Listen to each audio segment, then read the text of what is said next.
Hey everyone, J-Ro here, back with another Final Fantasy 7 Abraxas video, and today I'm bringing you a quick clear for Ramuh EX3.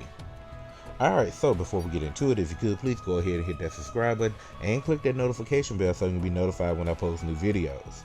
Alright, so we are here to get a quick clear in on Ramuh EX3, so let's go ahead and jump in, starting off with our high win here. Here are the stats, here are the abilities, and as far as all role streams are concerned, they are 100% complete at the time of this video. Alright, so we will start off with our MVP here of Aerith. For her 3 gears, her main gear is going to be the Guardian Corps uniform Aerith. Then in her sub gear slots, I have her with the lovely Songstress and the Supreme Sage Garb. For her main hand, we have her running the Chimera Wand for physical attack high and magic defense high. You can also replace this with her Rousing Wiser Staff or her Gamblerine if you have access to it. Alright. Next up in the secondary slot, we are going to be running the free Leviathan Bahamut weapon of the Sea Dragon Staff. This will allow us to do water resist down mid-tier. And the reason mid-tier is fine is because of the next weapon, the ultimate weapon that I obtained recently, the Abraxas. This weapon will push any debuffs that are currently active at the time down 2 more tiers to extra high. And the other good thing, which you will notice, that none of the characters outside of Tifa will have reprieve, but all characters will have reprieve because of the ability of reprieve arcing all allies on the Abraxas, which will allow characters like Sephiroth and Yuffie to now have access to reprieve. Alright. Now, let's go ahead and get into her sub-equips. We do have her with the Kikuchi Munji, the Cool Cast Megaphone, and the Duraplades. For her materia in the third materia slot, serving as an AoE heal, we have a Curus. Then we have a Runra Blow that is a heal stat stick. And we have a Runra that is a heal stat stick. Here's a look at all of, and for Aerith's limit break and enemy skill, we are going to be running Army of 1. So she's basically our full-on support for this build.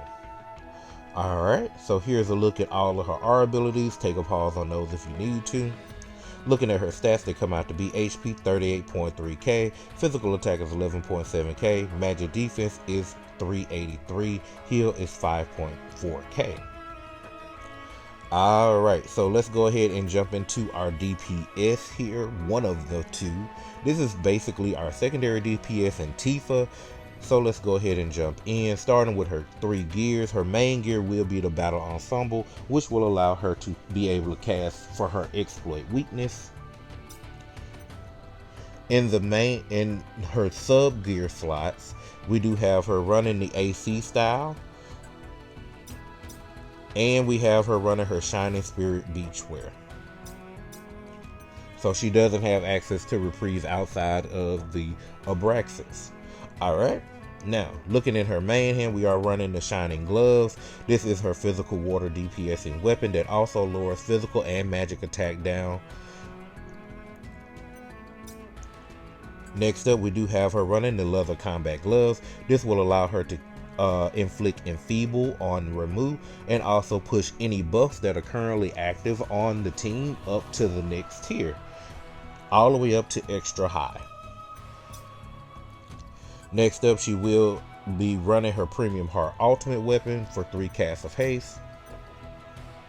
Then for her sub-equips, we have her with the Surface Blade, the Bahamut Cutter, and the Tranquility.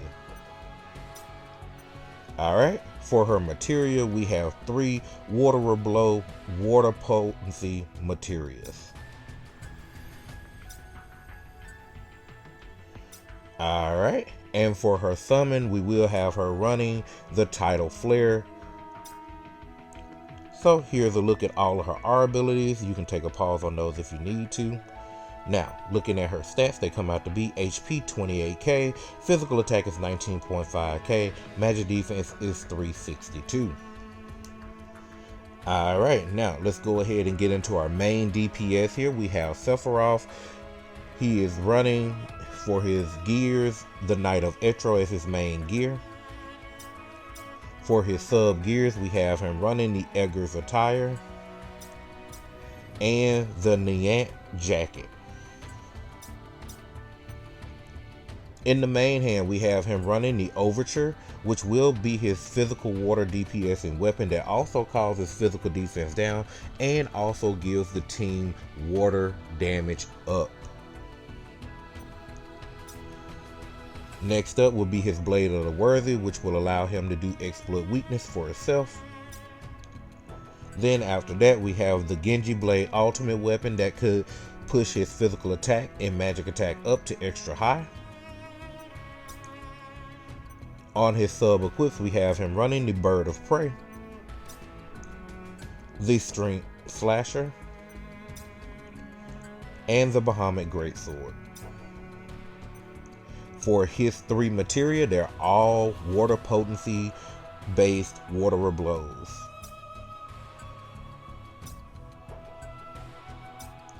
Alright, and then of course, because he is our physical water DPS, we are going to be running Tidal Wave on him for Leviathan.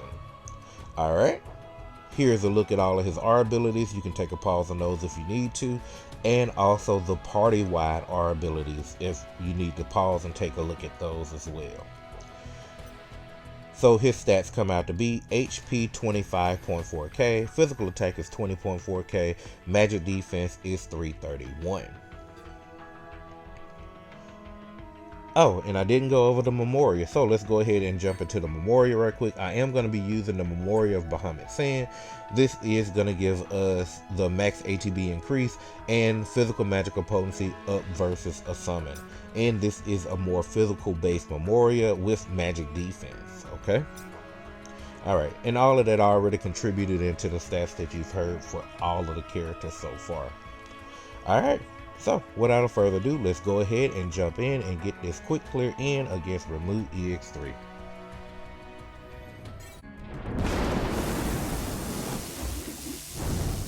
Alright, so we'll start off with getting our exploit weaknesses going on Tifa and Sephiroth. On Aerith, we'll go ahead and get the water resistance down. Alright. Now with Tifa, we'll go ahead and get the Enfeeble going. With Sephiroth, we'll work on getting that physical defense down mid-tier. Alright, Tifa has her haste ready. Sephiroth is getting his physical attack pushed all the way up to extra high. Alright, and now we're going to use the Abraxas. Oh, wait a little too long there.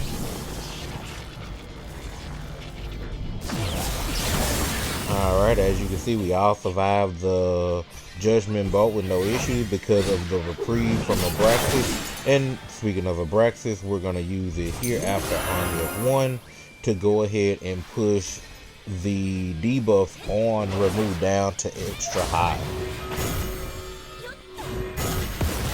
Alright. And from here, we're going to just keep attacking with Tifa and with Sephiroth. Alright. And of course I gotta switch between both to make sure that we do Hydro Spike and Smite.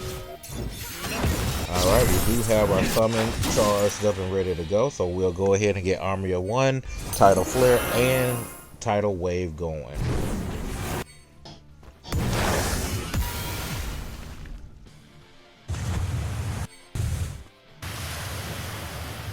Alright, and from there we will continue to go ahead and activate Overspeed and hit Ramuh one more time for good measure to finish the battle.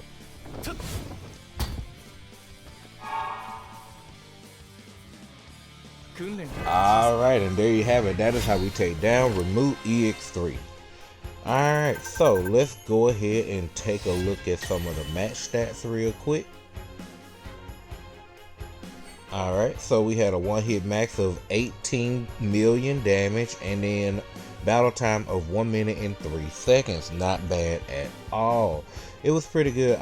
This was really a good showcasing of the Abraxas and its ability to give reprieve to the entire team, which of course it gives a full HP heal along with the reprieve. Then also it being allowed to be able to push debuffs down an extra tier and increasing and extending their duration, which is why we were able to get to the 4-tier water resistance down on Ramuh, which allows us to push even more damage. But overall, in my opinion, Abraxas is an amazing ultimate weapon for Aerith. It's just kind of hard choosing between it and Princess Guard sometimes, but when you need reprieve on characters like Yuffie and Sephiroth right now, it'll be the go-to thing to use, especially if they're in a team with Aerith. Alright, so with that being said, I want to thank everyone for watching this video. I hope you found it enjoyable or informative. If you did, remember to leave a like on the video, leave a comment down below, subscribe to the channel for more Final Fantasy 7 Ever Crisis content, click the notification bell so you can be notified when I post that content, and with that, I'll see you in the next one. Later!